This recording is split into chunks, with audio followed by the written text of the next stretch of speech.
hoje, né, a gente vai trabalhar a última geração romântica. A gente viu que o romantismo é uma escola longa, e graças a Deus vai terminar. Não é minha escola preferida. Minha escola preferida é a próxima que a gente vai trabalhar, que é realismo. Eu adoro aquela escola. E aí, eu queria pedir o consentimento de vocês. Como a gente já está pertinho do Enem, né? E o conteúdo está um pouquinho atrasado, eu quero trabalhar realismo, naturalismo, certo? Nessa aula que vem. E simbolismo e parnasianismo na próxima. Tem algum problema? Porque aí eu quero chegar já no modernismo, que a gente vai ter que pegar esses últimos meses para modernismo, tendência, vanguarda. A gente precisa trabalhar isso, que é o que mais cai no Enem. Beleza, eu vou fazer isso com vocês, tá? Hoje a gente vai trabalhar, gente, a terceira geração romântica, que é a prosa e a poesia, como a gente vem abordando aqui, né? E aí a terceira fase romântica, como alguns conhecem, né, é dividida em geração condoreira, na poesia, e o romance regionalista, na prosa, né? E aí é um romance mais pé no chão, vamos dizer assim, né?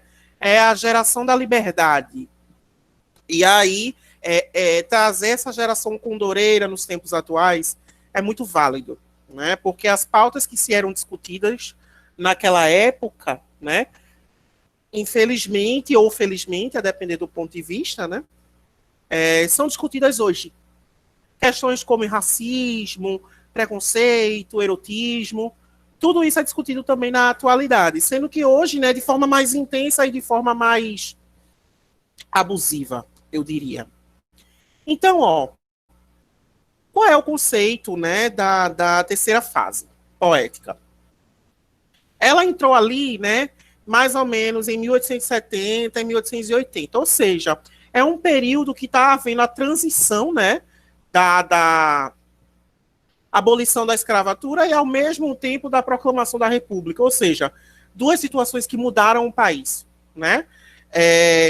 E aí, a terceira geração romântica, ela foca muito na questão abolicionista, certo?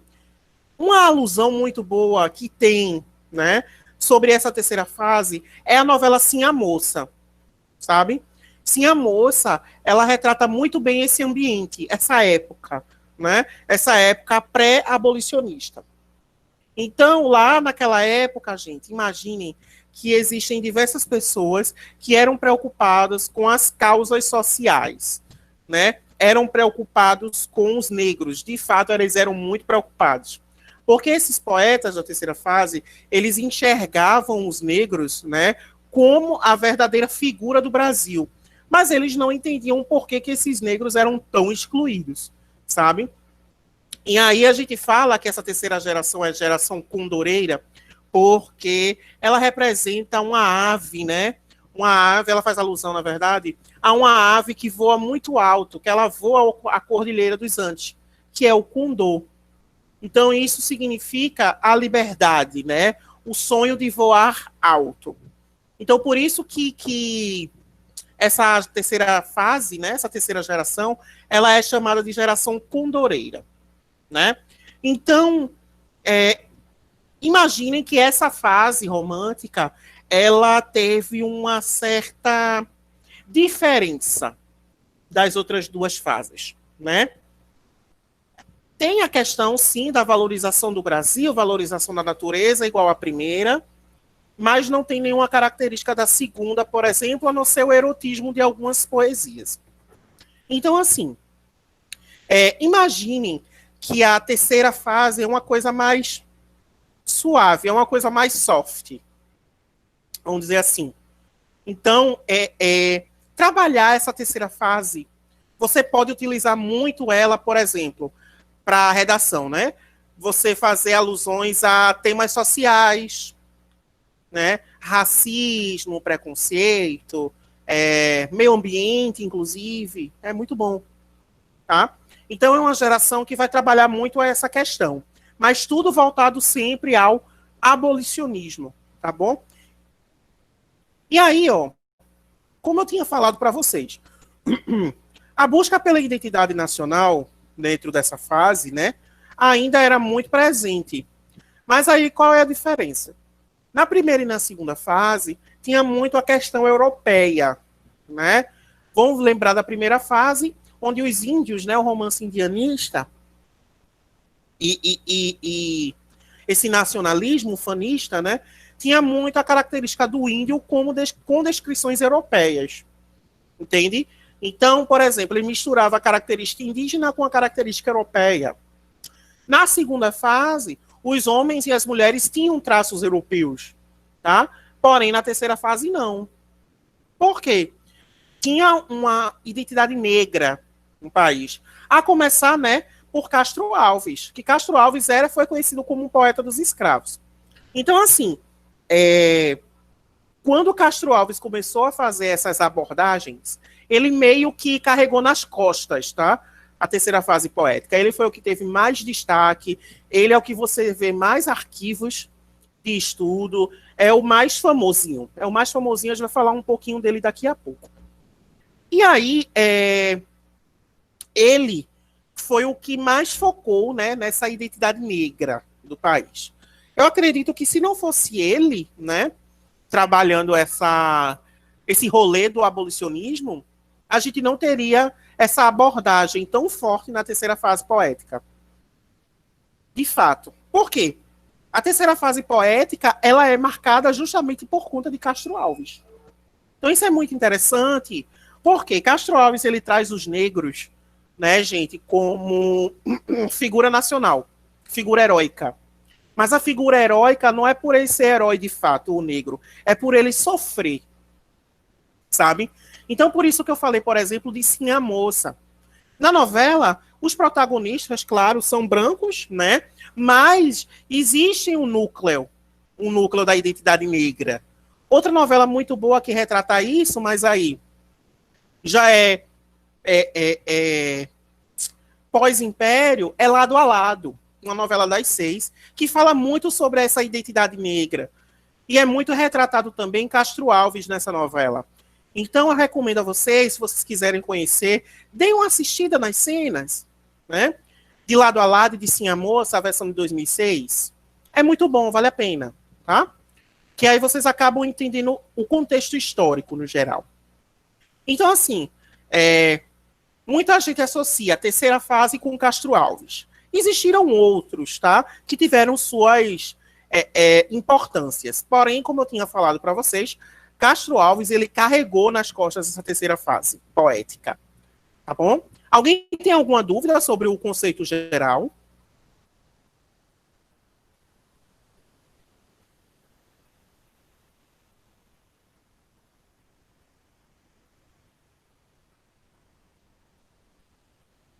Não, né? Beleza, vou prosseguir.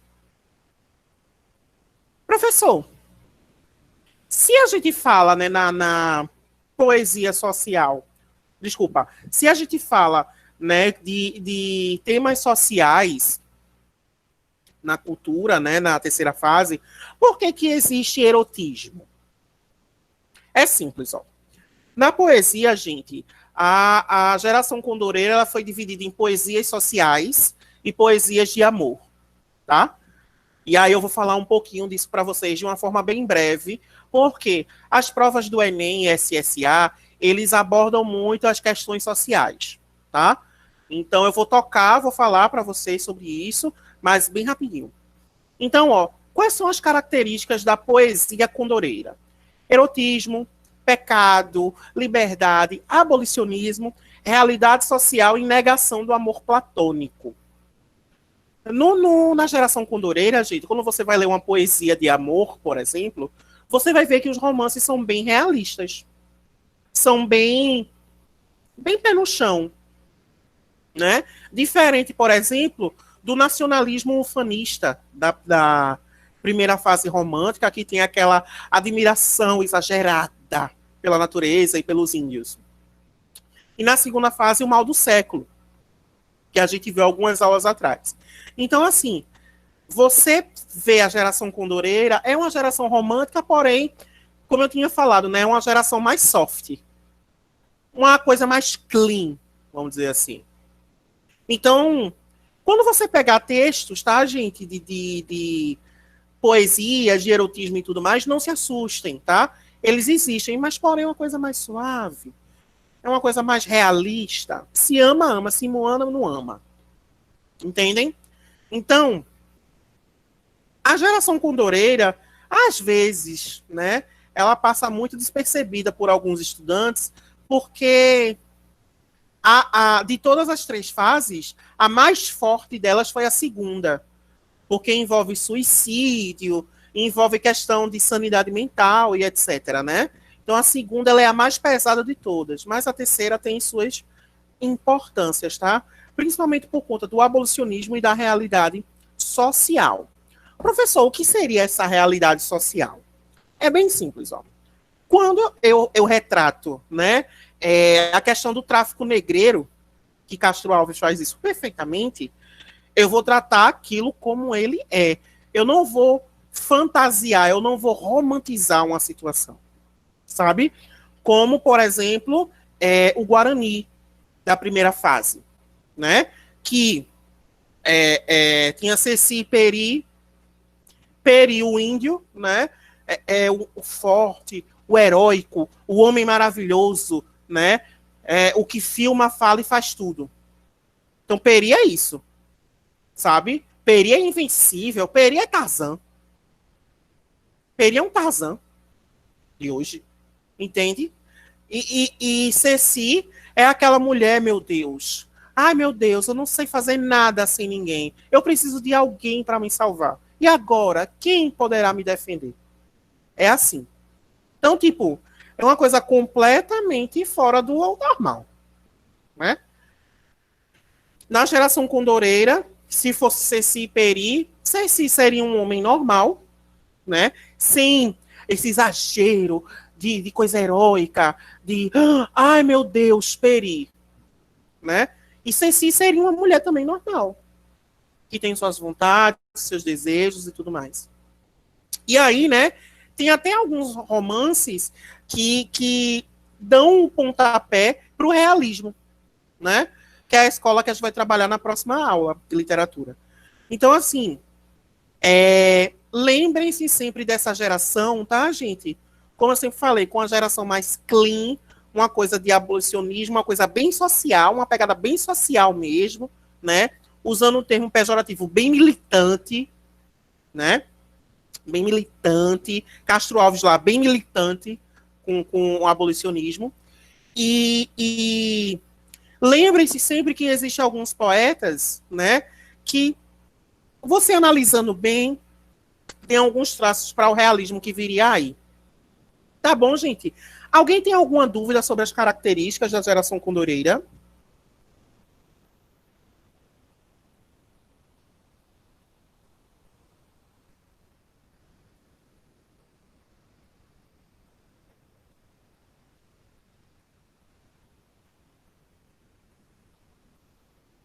Beleza. Vamos falar agora. Eu trouxe 3 poetas para vocês, tá? Da geração, que tiveram seu marco, certo? O primeiro deles aí, ó, o lindíssimo Castro Alves, com esse cabelo de capacete, que vocês estão vendo aí, né? Essa é uma foto dele real. Tem lá no Google, tem a pintura dele, né? A caricatura. Essa é uma foto dele real. Esse bigodinho aí de cobrador, né? Que vocês estão vendo. E esse cabelo arrebitado para trás. Eu acho esse cabelo auge, eu acho. Então, ó, como eu tinha falado para vocês, ele foi um escritor baiano, tá? Que ficou conhecido como poeta dos escravos. E aí é justamente por esse título, né? Por esse adjetivo que a escola tá nas costas dele. Meu Deus, eu acho que ele dentro do caixão, ele deve sentir o peso, né, em cima do caixão dele do que ele carrega. Então, ó, ele é conhecido como poeta dos escravos porque foi um dos poucos que abordaram, né, a realidade do escravo. E ele abordou muito bem, né? Ele não abordou assim uma coisa realista da vida, mas ele abordou os questionamentos sociais, do tipo, por que o negro sofre tanto e o branco não? Entendem? Então, ó, ele trouxe a divisão, como eu tinha falado para vocês, da poesia social e a poesia lírico-amorosa. E aí, na poesia social, entra muito essa militância, né, do abolicionismo.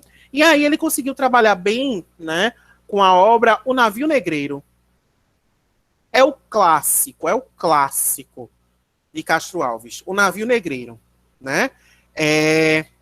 Como eu tinha falado para vocês, são poesias, tá? Que são alguns compilados. E O Navio Negreiro foi o que mais se destacou. E aí, quando eu postar o material para vocês, eu vou postar até uma música, né, de Maria Bethânia e Caetano Veloso, que é justamente essa poesia de Castro Alves. Eu não vou colocar aqui, porque pode dar problema com direito autoral, né? O direito autoral não me barra toda vez. Então, ó, eu vou postar para vocês, eu quero que vocês escutem, tá? É muito bonito a poesia. Então, ó, vamos falar um pouquinho da poesia social de Castro Alves, né? Você parando para analisar os textos dele, galera, você vê, né, que ele vai fazer uma denúncia justamente dessa crueldade com o negro, né? E esse crime que foi a escravidão, sabe? Então, ele vai clamar por liberdade no texto. Por isso que ele, geralmente, a gente faz a associação com o Condor, né? Porque o Condor, como eu tinha falado para vocês no início, alcança lugares altíssimos e mora na Cordilheira dos Andes, né? Então, assim, ele vai clamar por essa liberdade e por isso existe essa alusão. Então, ó, como eu tinha falado, O Navio Negreiro é o poema mais famoso de Castro Alves, porque ele tem uma ideia muito franca e muito bonita de ideia liberal. Sabe, gente? Então, ó, tem muita antítese, tem muita hipérbole, tem muita apóstrofe. Então, ó, como eu tinha falado para vocês, lembra da figura de linguagem? Antíteses são coisas que se opõem, né? Estão lembrados? Pronto. Então, dentro do texto dele, sempre vai ter figura de linguagem. É carregadíssimo de figura de linguagem. Então, ó, geralmente essas figuras de linguagem eram empregadas ou em função da natureza, né? Ou em função do sofrimento do negro. Então, ele sempre pegava o sofrimento e fazia antítese com a natureza. Entendem? Então, ó, você vai ver no texto dele, ao mesmo tempo que você vê sofrimento, você vê uma exaltação à natureza. É muito bonito o texto, apesar de ser muito triste, né? Alguém aqui já conhecia O Navio Negreiro, de Castro Alves? Já leu, já ouviu falar?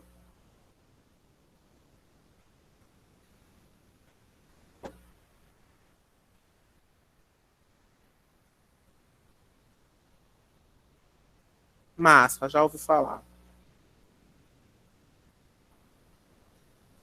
Beleza.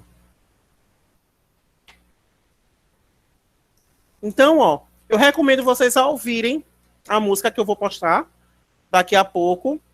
Não é o poema todo, né? Óbvio. Mas é um pedacinho muito interessante. Vale a pena. E aí, agora a gente vai falar da poesia amorosa de Castro Alves, né? Que é assim, gente.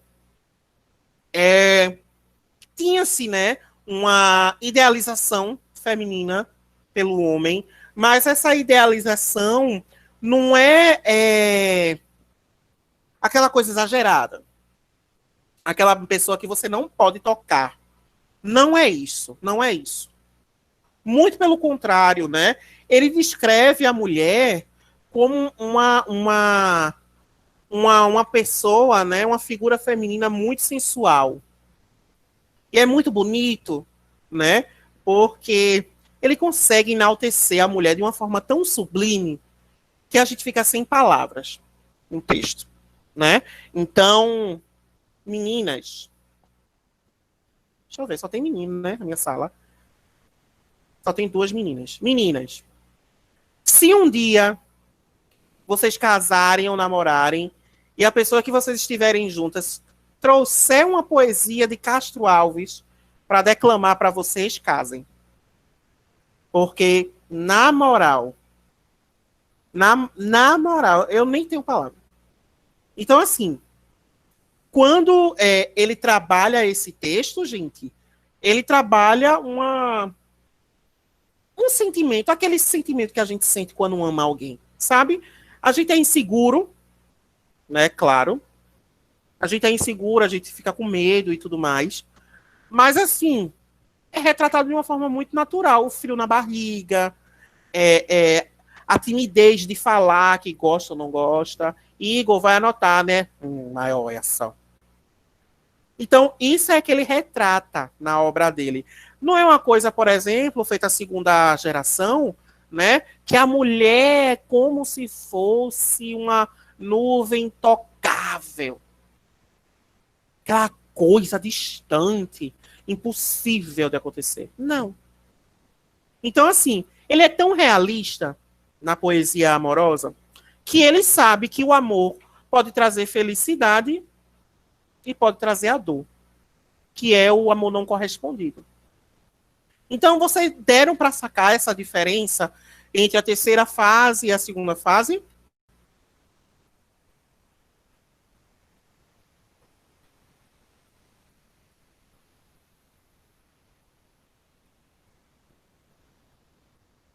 Beleza. Vou falar agora de Souza Andrade. Coitado. Esse aí, meu Deus. Bichinho. Dá pena dele real. Eu vou explicar para vocês por quê. Souza Andrade, ele tinha uma originalidade muito grande para escrever o texto. Muito grande. Por quê? Ele utilizava palavras estrangeiras. Ele utilizava palavras inglesas ou o dialeto indígena. Imagina. Imagina você estar lendo um texto, aí você vê um trecho em inglês, uma palavra em inglês, e depois você vê uma palavra do dialeto indígena. Você fica tipo, "Ah", né? E aí ele utiliza muito neologismo no texto. Para quem não sabe, o que ai meu Deus, significa neologismo é quando você vai utilizar palavras novas, né, no texto, derivadas ou formadas de outras existentes. Entende? Por exemplo, guarda-chuva e guarda-sol. Isso é um guarda-sol, é o neologismo, né? Porque já é derivado do guarda-chuva. Então, isso é neologismo, tá? Eu só dei um exemplo bem hipotético, tá? Para vocês entenderem. Ou o neologismo ele pode servir para dar novos significados a palavras já existentes. Entendeu? Exemplo de neologismo bem atual. Skincare. Todo mundo já ouviu falar esse termo. Mas sabe o que é que significa? Cuidar da pele. Laboratório. Vou fazer um laboratório de redação. Ah, vamos fazer um workshop. Então, isso são neologismos, tá? Então, ó, ele, Souza Andrade, ele inovou muito fazendo essa escrita textual, né? E aí, ó, ele teve contato, muito contato, com experimentações vanguardistas. Ou seja, o que é vanguarda? Vanguarda é quando você se permite ao novo, quando você conhece o novo. Isso não é vanguarda europeia, tá, gente? Mas ele teve o contato, né, com arte, uma arte. Na época que ele teve contato, estava iniciando as vanguardas europeias. Então ele teve muito contato com a arte, né? Eu não lembro a escola ao certo que ele teve contato. Eu não lembro se ele teve contato com o fauvismo ou se ele teve contato com o cubismo. Não lembro ao certo, né? Não lembro. Ou surreal, não lembro, real. Enfim. Mas ele teve um contato com essa arte e aí ele trazia isso no texto, tá? Mas o que é que aconteceu? Ele, coitado, foi tratado como louco, né? Morreu pobre e só. A família abandonou ele, a filha abandonou, a mulher abandonou, e ele morreu mendigo. Infelizmente, né? Ele morreu só, sem nada, e ele só veio ser reconhecido nos anos 50, como autor literário. Vê que triste, né? É uma riqueza muito grande que ele tem textual, e é uma pena que ele tenha sido reconhecido recentemente pela academia. Eu até trouxe um texto para vocês lerem, para a gente ler junto, né? Para vocês entenderem como é essa escrita de Souza Andrade. O nome dessa poesia se chama Harpa de Ouro. Vocês vão ver que é um pouquinho confuso. Entre os astros, sagrados montes, feliz asilo da paixão. Puros jardins, sonoras fontes, e um virginal no coração. Vibrando aos claros horizontes e encantado a etérea solidão. Quis ser enxergar primeirinha, ó, a gentileza do lar. A tudo dispor para onde vinha, sem dizer e onde a se encontrar. Fé por sugestão que adivinha, alma que espera, ei de a. Vocês entenderam?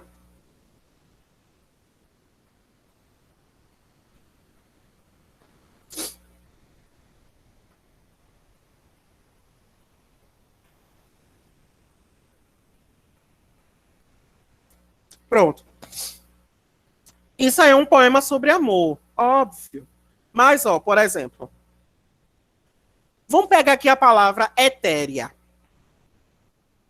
Quando ele está falando etérea aí, né, ele quer dizer o quê? Eterna. Então, isso aí é uma coisa de neologismo.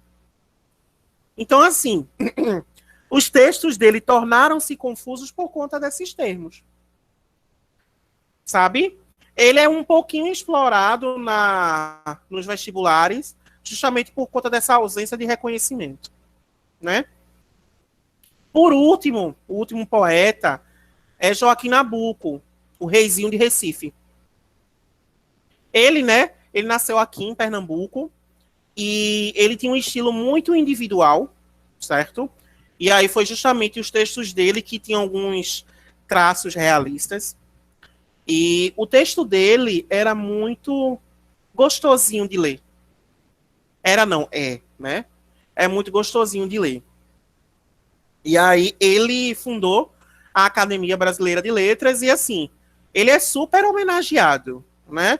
Vocês sabem, tem a Faculdade Joaquim Nabuco, tem a Avenida Joaquim Nabuco, né? Tem a Rua Joaquim Nabuco, tem o Teatro Joaquim Nabuco, enfim. O bicho é tudo. Joaquim é tech, Joaquim é agro, Joaquim é tudo. Então ele deu um destaque na literatura porque ele trouxe, né, essa inovação. Sendo que essa inovação que ele trouxe foi uma coisa bem, bem leve, uma coisa bem, bem classuda. Sabe aquele vídeo de Paulo Gustavo que ele interpreta uma atriz, né? Que tem uma cena que ele faz assim, né? Peraí, deixa eu ver se eu lembro. Ele faz assim, que ele vai trazer o chroma key para botar na casa e mandar para a cantora, que ela faz uma coisa assim. Pronto. É o texto de Joaquim Nabuco. O texto de Joaquim Nabuco era muito, muito clean. Uma coisa muito chique de se ler. Tanto é que ele tem textos em francês. Ele tem textos em francês e tudo mais. E ele escreveu muita coisa. Ele escreveu biografia, ele escreveu coisas de história, escreveu literatura. Escreveu tudo. E aí, ó, uma obra que se destaca muito dele são essas três. Os Camões e os Lusíadas. Gente, essa obra aqui é sensacional.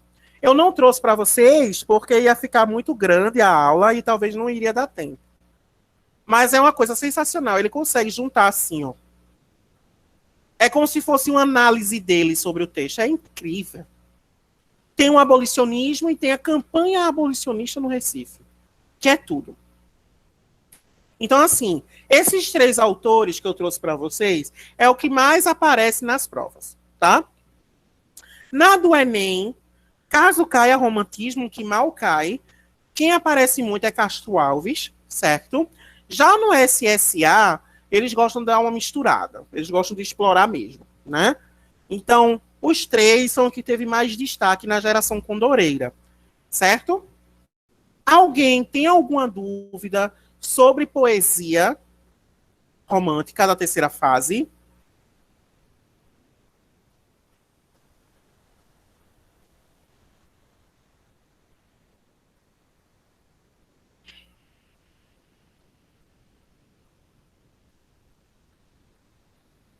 Beleza, beleza. Bora agora falar do romance regionalista, né? A gente vai falar disso rapidinho, porque os autores, tá, gente, dessa prosa, sempre vão ser os mesmos. Principalmente quem? Tio Zé de Alencar. O homem está em todas as fases, né? Porque a prosa, diferente da poesia, gente, não teve fases, né? Eu divido para vocês entenderem a contextualização. Mas tudo acontecia ao mesmo tempo, na prosa, certo? Que entra aquele rolê dos folhetins, que os romances eram divulgados folhetins todos os domingos e tal, nananã. Estão lembrados disso? Então, ó, o romance regionalista, né, gente, a prosa, ele retratou muito a questão dos excluídos socialmente, tá? Naquela época do romance, o contexto, né, era muito São Paulo, Minas, Rio. São Paulo, Minas, Rio. Tudo que é fora desse trecho, desse triângulo, né, era excluído. Então, ó, o romance regionalista, ele é justamente marcado pela busca do redescobrimento do Brasil e a sua diversidade regional e cultural. Por quê, professor? Ó, porque a gente vai trabalhar romances regionais. Exemplo, vai ter romance ambientado em Pernambuco, vai ter romance ambientado no Rio Grande do Sul, vai ter romance ambientado em Minas Gerais. Ou seja, vai explorar a cultura local. Certo? Por isso o nome, romance regionalista. Então, ó, esse romance, ele traz, gente, uma coisa muito legal, que é a tomada de consciência, tá? A tomada de consciência da sociedade como um todo, entender que cada pedaço do país tem a sua característica, tá? Tem a sua característica, tem a sua particularidade em diferentes regiões. Então, ó, é a partir daí, tá? Eu sempre gosto de fazer essa analogia, que se dá início, né, ao pontapé da variação linguística. Entendem? Então, assim, quando o romance regionalista ele traz essa tomada de consciência social, a gente para pensar e faz, ué, mas por que ainda continuou o preconceito? Né? E aí, o que é pior, o preconceito agora, todo mundo sabendo que existem essas regiões excluídas. Então, ó, esse romance regionalista, ele procurou, gente, nessas regiões, trazer, né, o Brasil como ele é realmente. Sabe? Então, ó, por exemplo, dentro do romance regionalista, se eu fosse abordar, deixa eu ver aqui, a insurreição pernambucana, no meu romance, eu ia trazer características, certo, da insurreição pernambucana. Que características, professor? Comportamentais, sociais e aristocráticos. Entendem? Então, esse romance regionalista, ele trazia essa fidelidade, né? Se eu quisesse falar do século XVI, do Recife, eu ia procurar saber comportamentos, características e tudo mais do século XVI. Entendem? Então, é justamente por isso que esse romance ele tem essa importância, né, de trazer essa questão de valorizar o povo brasileiro, né? Porque você trabalhar, gente, essa questão de região no século XIX, né? Que é um século regido de preconceito, regido de hipocrisia social, é muito bom. É uma tapa na cara assim, ó, pá, dos burgueses. Entendem? Então, ó, como eu tinha falado para vocês, né? Esse romance ele traz uma exploração literária, né? E que já era encontrado no indianismo, mas não tem as influências europeias. Por que, professor, não tem? Ó, eu vou descrever um sertanejo. Um sertanejo daquela época é aquele homem barbudo, forte, com pelos no corpo, rude, sem muita educação. Então eu vou escrever um personagem exatamente assim. Se sofresse influência europeia, seria um homem com contato com Deus, um homem culto, um homem que já trabalhou na coroa portuguesa, coisas do gênero, tá? Então, ó, como eu tinha colocado aqui, eu até repeti, é fruto da tomada da consciência dos valores específicos da cultura brasileira e está ligado à particularidade dos grupos sociais em suas diferentes regiões. Se eu quisesse abordar o cangaço, eu ia construir os personagens voltados para o cangaço. Tem uma obra que não é romance, né, tá, gente? Não faz parte desse romance regionalista, que é Grande Sertão Veredas.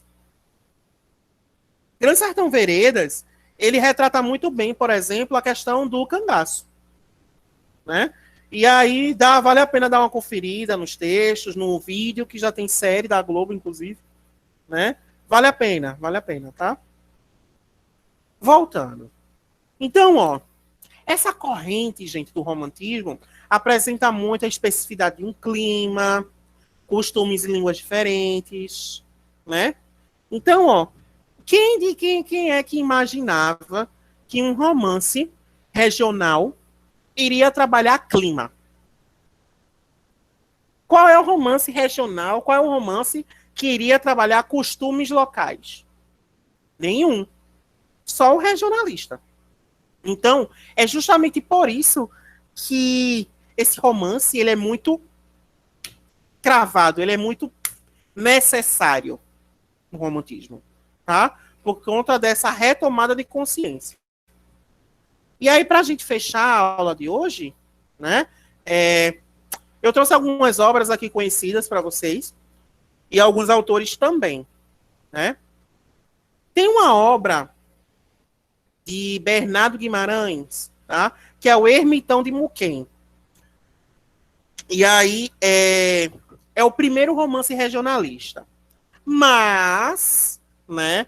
Cuidar para vocês não caírem na casca de banana, tá certo? Se vocês verem se é alguma prova. Bernardo Guimarães, ele é mais conhecido porque escreveu A Escrava Isaura, tá? Não confundam.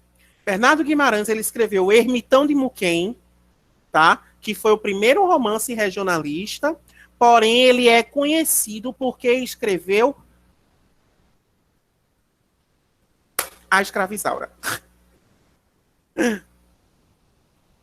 Então, ó, aí diferente, né, do Ermitão, Bernardo Guimarães na Escrava Isaura, como vocês já sabem, é uma história clássica, não aparece a defesa do abolicionismo. Não aparece. Porque, poxa, se eu sou abolicionista, como é que eu vou escrever a obra sobre uma escrava que apanha? Porque se você parar para ler o livro é trocentas vezes mais forte do que as novelas. De sanguinário, né?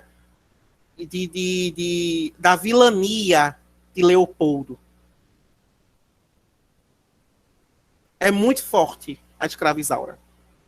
Então, assim, é muito implícito, né, essa questão abolicionista. Uma outra obra muito boa é Inocência, de Visconde de Itaunay. Por quê? Ele trabalha muito, tá, gente? O elemento sertanejo, o sertão. É muito bom mesmo. Tem José de Alencar também, né, que eu não coloquei aqui, porque, meu Deus, ele já apareceu tanto nas aulas da gente, vamos dar voz aos outros, né? E esse regionalismo de inocência, né, Para quem nasceu no Nordeste, se identifica muito, né? Muito, muito, muito, muito, mano. Principalmente quem nasceu no interior. Se identifica muito. Por quê? Não tem só a fala do sertanejo, né? Mas no interior não tem aquelas mulheres, né? Que, quando são bonitas, elas são muito bonitas. Pronto. É essa obra, Inocência. E por último, né? Tem um Cabeleira, de Franklin Távora, que infelizmente só foi publicado em 1963. E aí retrata muito bem o cangaço do Nordeste. Muito bem. De fato, muito, muito bem. Então, assim, são romances, gente, que mostram bem, né, como é que se diz? A cultura local, né?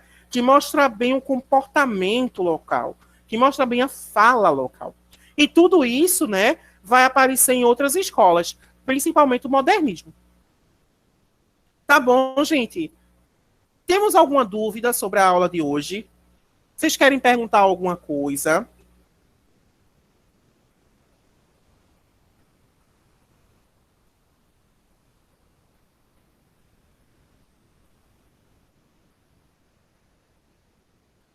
Ok. Vejam, sábado, tá? Vai ter a nossa aula de redação, certo? Eu quero vocês lá, porque eu quero ver como é que vocês estão, certo? A gente vai ter uma aula teórica, mas a aula teórica vai vir por meio de jogo, certo? Então eu quero ver como é que vocês estão, para eu poder trabalhar com vocês as certas dificuldades que vocês têm, tá bom?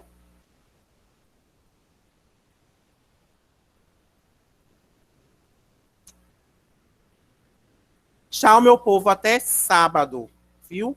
Tenham cuidado, juízo.